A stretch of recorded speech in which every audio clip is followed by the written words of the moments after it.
showing some TLC to your HEART. Smarter Heart University and Dr. Scott on AM 970, The Apple.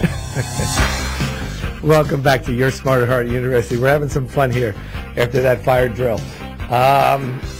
We caught Dr. Kronhaus unawares of our pop quiz. Dr. Kaiser decided to throw it over to hey, Dr. I gotta defer it every once in a Ken while. there. So our question was currently 5 million, 15 million, or 25 million adults take herbal remedies or high-dose vitamins along with their prescription drugs.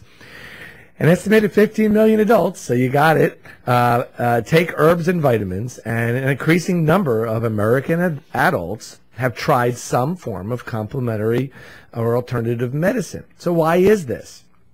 Well, if you were on your computer and you're watching TV and someone came along with an ad or a claim that says that they're going to prevent or retard or reverse your aging, aren't you going to jump at this? I mean, a lot of you out there are nodding your heads. The fact of the matter is some of these claims or products are ineffective. They're just plain ineffective.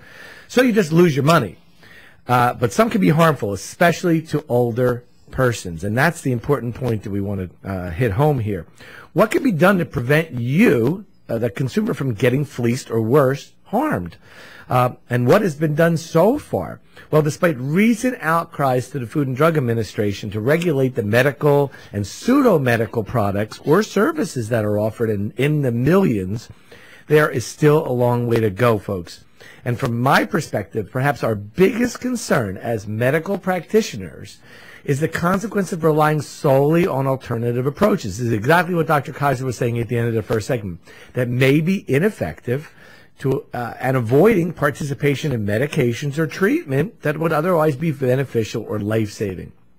So despite the first advance in 1994 by the FDA, the Food and Drug Administration, that was called the Dietary Supplement and Health Education Act, to weed out risky and ineffective and economically harmful or just plain fraudulent products or claims, these quote-unquote dietary supplements, because that's what happened after 1994. They were all listed as dietary supplements. They fly under the radar as long as they do not claim they treat a specific disease. I want everybody out there to hear that. Again, as long as they don't claim that they treat a specific disease, they're allowed to do whatever they want.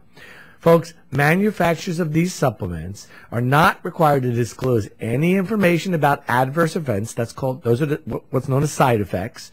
And it is not yet mandatory that they even verify that their products actually contain the ingredients that they list on their label. So until there's truthful marketing policed by the Federal Trade Commission, because that's who does this, there will be print ads, TV infomercials, and websites galore to prey upon the innocent. Our section on what you can do about it, which we always do the fourth segment, will have some 15, at least several, up to 15 clear points to be mindful of when approaching these claims. And hopefully everybody will tune in for that. This can be very, very difficult because after all, if a product or service is marketed as if it produces some kind of major beneficial outcome, even without the scientific evidence to back it up, how can we protect you, the consumer? So I say we because since there's dim prospect of the government to step in and take matters into their own hands, we physicians and healthcare professionals have to take an active police role in our patients' education to avoid unsafe and educate them to avoid unsafe or ineffective products and detail the potential risk of unproven and unsupportive claims. Now, our next section is going to deal with the opposing viewpoint. That is, the practice of medicine needs to open itself up, as Dr. Kronhaus was saying, to new approaches, to deviate from what is old and outdated, and give our patients a range of choices that is safe, effective, and have both scientific or clinical support. So what do you think about this side of the coin, so to speak? This is, I think, for me, gets to the heart of the matter.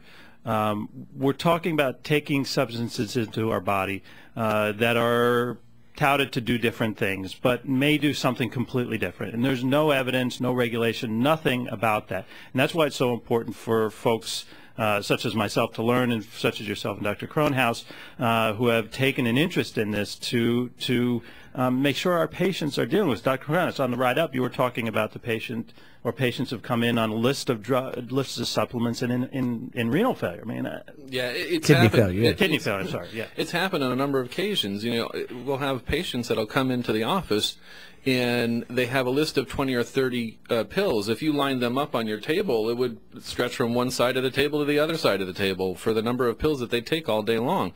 And they read the publishments or the advertisements for each of these different individual things, and like Dr. Scott has said, they'll take this to help with one aspect of their care, or to try to prevent a certain disease from happening.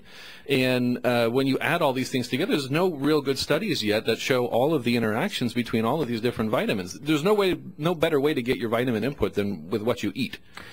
Absolutely, positively. We talked about this ad nauseum. We always say that Smarter Heart University is every radio show overlaps one from the previous, and we all talk about it. That's why it's integrative.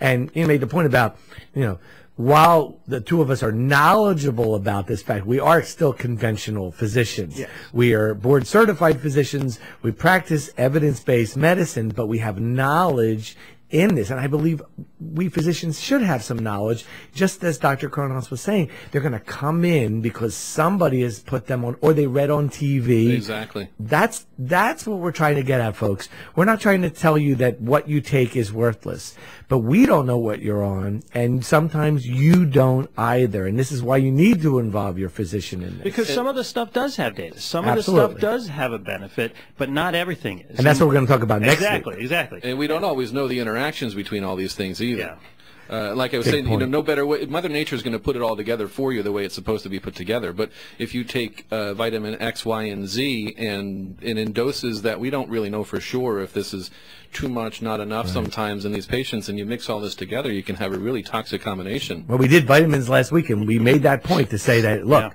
other than D, which is very promising, all the other vitamins you're going to get if you eat healthy. And if you want to take supplements, but lifestyle. Yeah. And yes, we're going to always get back to that, because almost every topic that has some question that gets asked in our office, cardiovascular-wise, has some deep-rooted insight into the fact that we got to take care of our own bodies, ourselves, and we the practitioners have to, say, listen, I'm going to give you this because you're sick, but you know what? We're a team here. Right. You have to help yourself. And that really does boil down to that, folks, from our standpoint of we can talk all about alternative medicine. We can talk all about complementary medicine. That's what we're going to talk about in the next segment. But it's what we do out there. We have to police ourselves. We have to police each other, and we have to police the public and educate the public on where we're going with towards medicine, because medicine is getting costly. So you have to talk with your physician, with your provider, about what you're taking. If your provider is uncomfortable or unwilling to discuss that, then maybe you need to find someone like Dr. Kronhaus or my partner, Dr. Eisenberg, to discuss what you're taking or what you should be taking, because you can end up hurting yourself. And that's what this segment is about the bad of the stuff. And we'll get to the good part. Yeah, and next week we're going to really actually talk about individual things that work, and also individual things that don't, and things that are promising. But the important point is that we're trying to get a grip and understand. Our patients are in the donut hole. They can't afford a lot of their medications.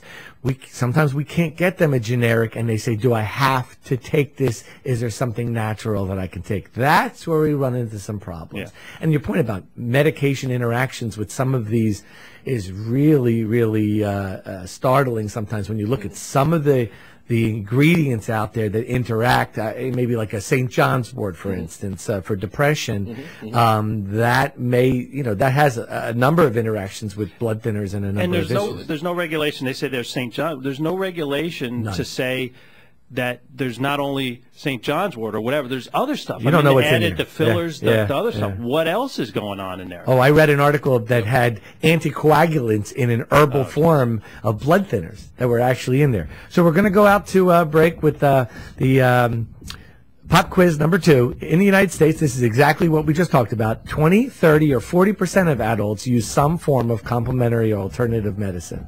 I'm going with 40% on that one. I'll go with that too. Okay, we'll be right back on your Smarter Heart University on AM 970, The Apple.